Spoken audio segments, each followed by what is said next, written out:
to meet you, man. David Goggins, welcome. How's it going, David? How you guys doing, man? Thanks for having me. I'm good. You are the author of the book Can't Hurt Me, which is available for pre-order out in December. Congratulations on having a book. Thank you. It's a fucked up process, very hard, but I'm glad it's done with. Thanks a lot. Yeah, the Really? best part of making a book is when it's done. Yes. I figured you enjoyed fucked up processes because you're always like, seem like a guy that enjoys the pain. I do, and this was a lot of pain, man. I had to go back through and get from the surface of my life and get down deep to the sewer where the rats hang out. So that was the hard part of it. People that read books love the sewer. Yes. Well, they have So the sewer you got to here. give them the sewer. They got it. They Right. got it. What's some of the things in the sewer? Because you had like a troubled little childhood there. Was that? Yeah. Because something definitely was a fire. Because when you decided to kick some ass, you did it royally. Definitely. So my dad was the kind of guy that beat the shit out of you, man. Oh, okay. Yeah, he was one of those violent type of guys who was an alcoholic. Yep.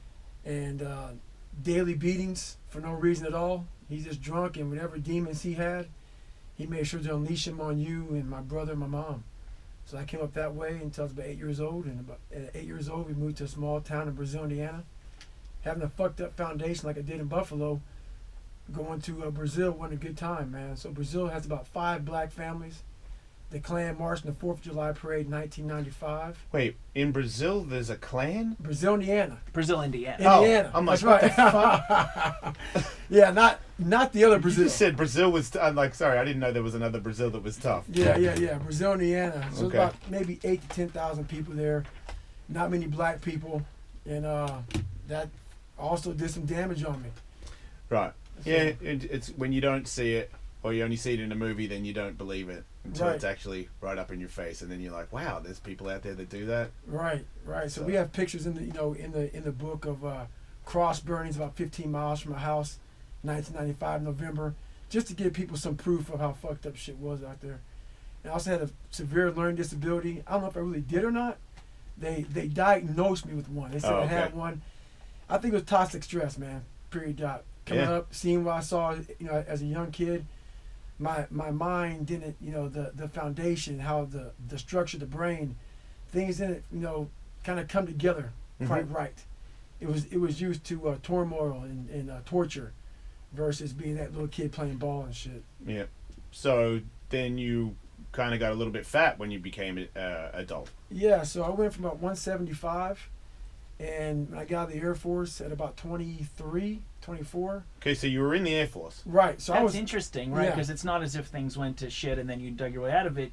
You were a productive, healthy person, and then things went to shit, and then you became an even more healthy, productive person. Well, things went to shit when I was born. Yeah. And then I tried to get out of the shit and go in the Air Force, and then that went to shit. So in that process of that 4 years of me trying to be some Air Force special operations guy, I went from 175 pounds to 297 pounds in about 3.5 years. And I came out and having very limited education. I started spraying for cockroaches at a company called Ecolab. And that's when I came home one night weighing almost 300 pounds and said, man, I got to change my fucking life. And the show came on, watching guys going through BUDS training, Navy SEAL training, and I felt like nothing. I felt like the lowest thing on earth. In my past, all that shit that happened to me from my childhood, being called this, my dad saying this, beating the shit out of me. That's all I was. I was exactly what they said I was going to be. And I realized no one was coming to save me. No one was coming to save me. A lot of people helped me get where I'm at, which was fucked up, but no one was coming to save me.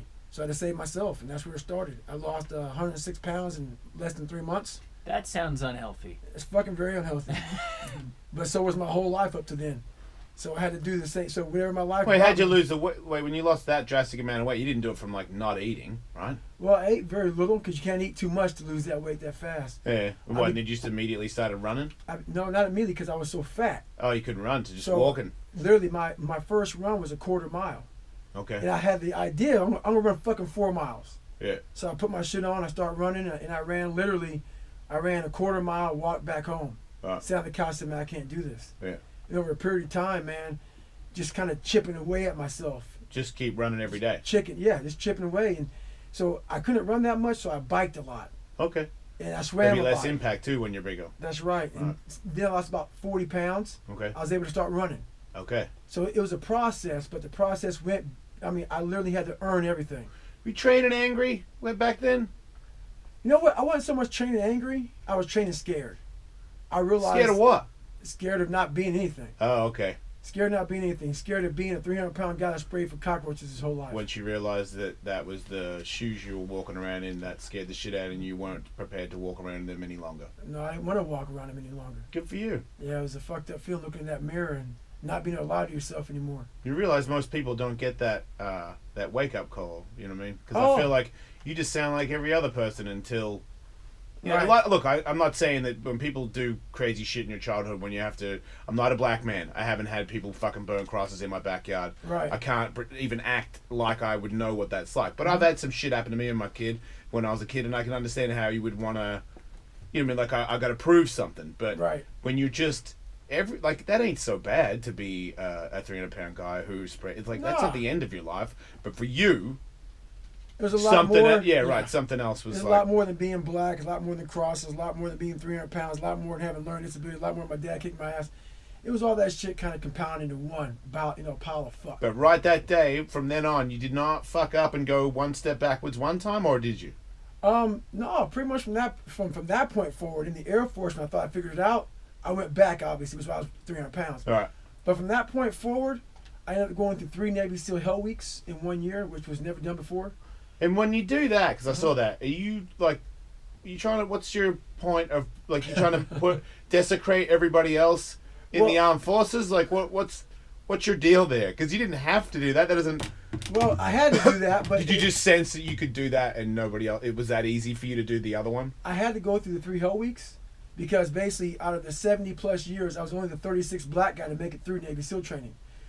But yeah, there's only like 75 or 78 right now since like the 40s or my fault 60s, whatever the fuck it was. So anyway, that's not it. The whole point right here is that I had to go through 3 Hell Weeks for one reason.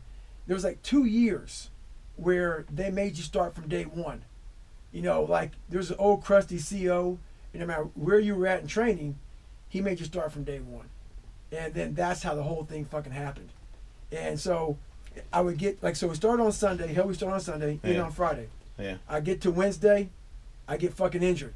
I get rolled back to day 1 of training. Went through that full second Hell Week, was getting ready to go to second phase, broke my kneecap, got rolled back to day 1. Nowadays, if you get hurt after Hell Week, you go on. Like you stop there, when the next class catches up with you, you then link up with that class and go on. You don't start back from day 1. So it's just chances that I had to harden up. Wait, you broke your kneecap? Yeah. When you restart, you didn't restart the next day. No. Like So how much long? You got to let it heal, right? I was out from May until January the next year. So the only reason you did it 3 times is because you kept falling over and hurting yourself. Nope, I completed 2 of them. So you did one really hard and was like, fuck it, I'm going to do 2 more. Well, it became that. All right. It became that. Because you kind of done the course almost 3 times the first time, and you were like, I think I got this. Did you figure out a way to handle this a little better, you think, than the average one? You start figuring out how to take fuckers' souls. Right. You start using their fucking shit, their old demons. And you start taking them. You start knowing everybody has demons, man. And I start using their energy for my own. Other people on the course. The instructors. What do you mean? The instructors' demons. So basically, the instructors would sit there. Yeah. And there was 3 shifts, Yeah. 3 8-hour shifts. Yeah. And we were up the whole time. As a student, you're just getting your ass kicked for 130 hours. Yeah. These guys would come in, they'd already been through it. Oh, okay. So they're coming in, their job is to beat the shit out of you, go home, come back. Right. So I realized as an alpha male, what happens as an alpha male is that we're always judging each other. Yeah. Who's the biggest bass motherfucker around? All this dick swinging shit, whatever. It's the worst shit ever. Who gives a fuck? But I realized that.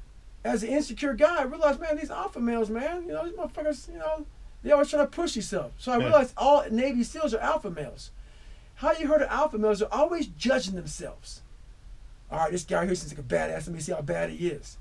So I realized these guys had all been through Navy SEAL training, and on Wednesday's one of the worst days because it's like, you're fucking tired, you're beat down, you have 2 more days left, and the instructors really start to judge you and look at you. And they start to look at you and say, okay, how hurt is this guy compared to how I was when I went through? Okay. So I was realizing okay. this. So then I said, okay, you know what? They're happy right now because we're beat the fuck down, and they caused this. Yeah. They caused us to be fucked up. But if I can find a little bit of strength to not look beat down, not be fucked up, I'm gonna take their fucking soul, because you realize nothing you do can hurt me. Hence the title of the book, Can't Hurt Me. So I then took their little bit, looked at them on the beach with their fucking nice parkas on and drinking their coffee and smiling as everybody walked around chafed and bleeding and fucked up, swollen like a Pillsbury Doughboy. Yeah. I said, all right, motherfuckers, I'm gonna do something fucking good here. I got my boat crew. We had the big boat over our heads, and they said, pick it up. Everybody's struggling to pick this boat up. I had my boat crew pick it up and throw it up in the air. Just start fucking tossing it up in the air. Yeah. The instructors had a look on their face like, how the fuck are these guys doing this? Yeah. So by that look on their face, it gave my whole boat crew more energy.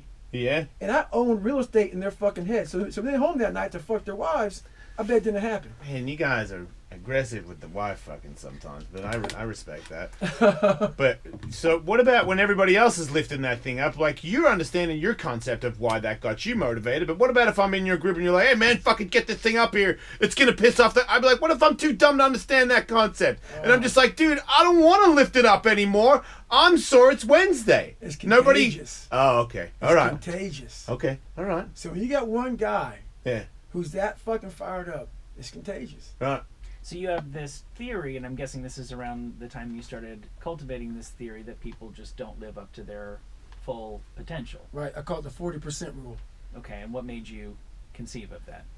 The 40% rule started happening around this time frame after my third hell week. I started realizing that I was leaving a lot